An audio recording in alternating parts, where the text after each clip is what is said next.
കുറച്ച് ഡ്രിങ്ക്സ് ആണ് ഉണ്ടാക്കാൻ പോകും അല്ലേ. അപ്പൊ നമ്മൾ ഉണ്ടാക്കാൻ പോകുന്നത് സർബത്താണ് ഗൈസ്. അപ്പൊ ഈക്വലായിട്ട് വയ്ക്കണം.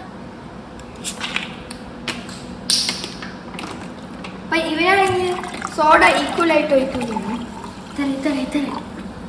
ഇതിലേക്ക് നോക്കി അത് കുറച്ച് ഒഴിക്കണുള്ളൂ ഗൈസ്. കുറച്ചുകൂടി ഒഴിക്ക്. ഇതല്ല ഇത് ഞാൻ എടുക്കാൻ കാരണം ഇതിലാണ് കൂടുതൽ. എന്നാൽ ഞാൻ എടുക്കാം. ഇതിലാണ് കൂടുതൽ. ഏതാണെന്ന് വെച്ചാൽ കൂടുതൽ ഞാൻ എടുക്കാം.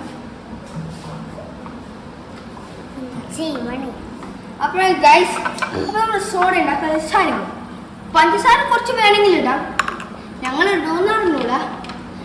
ഗൈസ് ഞങ്ങൾക്ക് സർബത്ത് വേണം. കുപ്പി സർബത്ത് ഇതൊക്കെ ഞങ്ങൾ പറിച്ച് കളഞ്ഞു.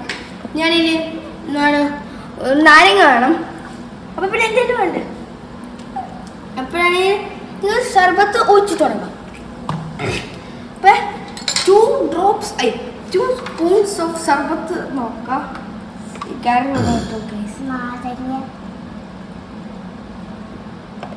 ഗൈസ് അപ്പം ഒരു 3 എണ്ണ കറിയൂടാ അത്രയ്ക്ക് ഇടാവുന്നു തോന്നുന്നു ഗൈസ്. അപ്പം നമ്മൾക്ക് നാരങ്ങ പിഴിയാം. ഞാൻ നാരങ്ങ പിഴിയാൻ അത്രയ്ക്ക് എക്സ്പേർട്ട് അല്ല കേട്ടോ ഗൈസ്. നല്ലോണം പിഴിയണം. അപ്പം ഗൈസ് ഇത് പിഴിയാക്ക് 2 കൈ ആവശ്യപ്പെടും.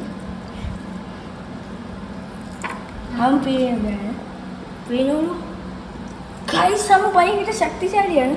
എനിക്ക് 2 കൈ പിഴിച്ചിട്ടത് ഇതെന്ന് പറഞ്ഞു പിഴിയാൻ ഭയങ്കര പാടാണ് ഗൈസ്. ഞാൻ നീ പിഴിച്ചു ഇത് ഗൈസ്. ഇങ്ങനെ എങ്ങനെയൊക്കെ ഞാൻ പിഴിഞ്ഞെടുക്കുന്നുണ്ട്. ഗൈസ് കൈ പോയല്ലേ ഗൈസ്. ഇങ്ങനെ പിഴിഞ്ഞെടുക്കാം. അപ്പോൾ ഇനി പഞ്ചസാരയുടെ ആവശ്യമില്ല. വേഗം ഇതിൽ പഞ്ചസാരയുടെ ആവശ്യമില്ല. അപ്പോൾ വേഗം ഒഴിക്കാൻ അല്ലെങ്കിൽ ഗ്യാസ് ഞാൻ പോകും.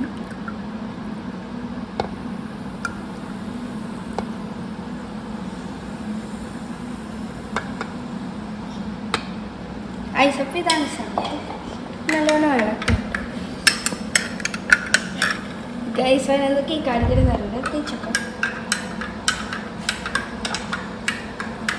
നല്ല ടേസ്റ്റ് ഉണ്ട്.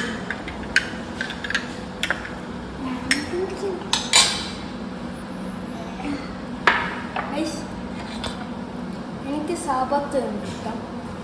എനിക്ക് സാബത്ത് കുറച്ചും കൂടി കൂടുതൽ വയ്ക്കാണ്ട് ഇഷ്ടം. അപ്പോൾ ഞാൻ കുറച്ച് ആഡ് ചെയ്തിട്ട് പതഞ്ഞ് തന്നെയാണ്.